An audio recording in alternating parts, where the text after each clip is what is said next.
what makes a slot machine habit forming, or if not all out addictive, is the fact that when you pull on a slot machine, there's this variable reward, right? What might I win? That's the variability.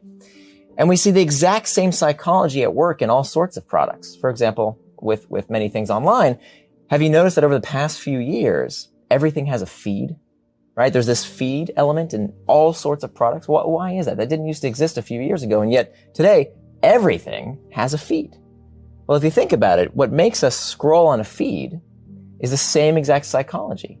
It's scrolling and searching for that next reward, that next interesting bit of content is the exact same psychology that keeps us pulling on a slot machine. It's this search for a reward. Maybe the first thing's not that interesting. Maybe the second's not that interesting. Oh, but maybe the third thing is interesting. And to find more, all I got to do is keep swiping and swiping and swiping. A trigger is a cue to action. It tells us what to do next. Yep. And there are two types of triggers. There are external triggers and there are internal triggers. Now, external triggers we've all seen in our day-to-day lives. These are things like, a buy now button or play this or a friend telling you through word of mouth about something you should check out. External triggers. The information for what to do is in the trigger itself. Great. That's all obvious to us. We see these triggers every day, but what we don't think about enough and what product makers covet the most is creating an association with what's called an internal trigger.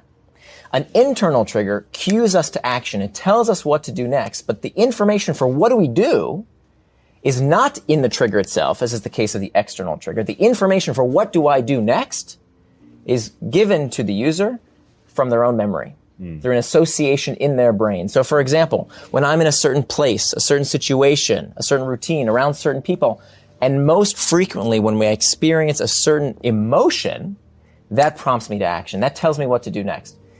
And what's interesting is that the research shows us that it's not just any emotion. That we are prompted to do habitual behaviors most frequently from negative emotions. So what we do when we're feeling bored or lonesome or indecisive or lost or fatigued, what we do when we feel these negative emotions prompts us to act with little or no conscious thought. Why? Because this brain that we all have is a pattern matching device. That's what this thing is great at.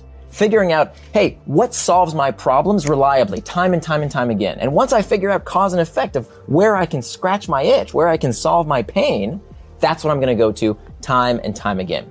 So the ultimate goal of a habit forming product is to no longer need those external triggers, the advertising or the spammy messages, right? That's how they start to create these associations. The ultimate goal is that we use our technologies, we use these products on our own, right? Facebook is not running television commercials, right? Why? Because their ultimate goal is to connect to an internal trigger, to create this association so that when you're feeling lonely or bored, you're checking Facebook with little or no conscious thought, right? That company would go out of business if they had to spend money on advertising to bring you back. Right. Their business model wouldn't work. They have to form habits or they're dead. These hooks have these 4 basic steps. And so we see in all sorts of habit-forming products, both online and offline, we see these 4 basic steps of a trigger, an action, a reward, and an investment. And it's the same design pattern that we go through time and time again that changes our preferences, that creates our tastes, and forms these habits. Right. These triggers, these actions, rewards, and investments.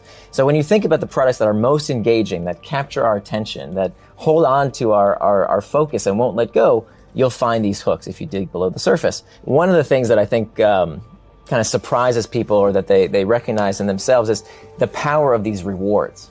The closer you are to realizing you almost got rewarded, right, the more likely you are to keep playing. So that's called the near miss effect. That they found that folks who, if you blatantly lost, you had a certain level of motivation to play again. If you blatantly won, you had a certain level of motivation to play again. But if you were in the middle and you're like, oh, I almost got it. I got 2 cherries and 1 bar. I almost got it. Then you were the most likely to want to play again because you were close.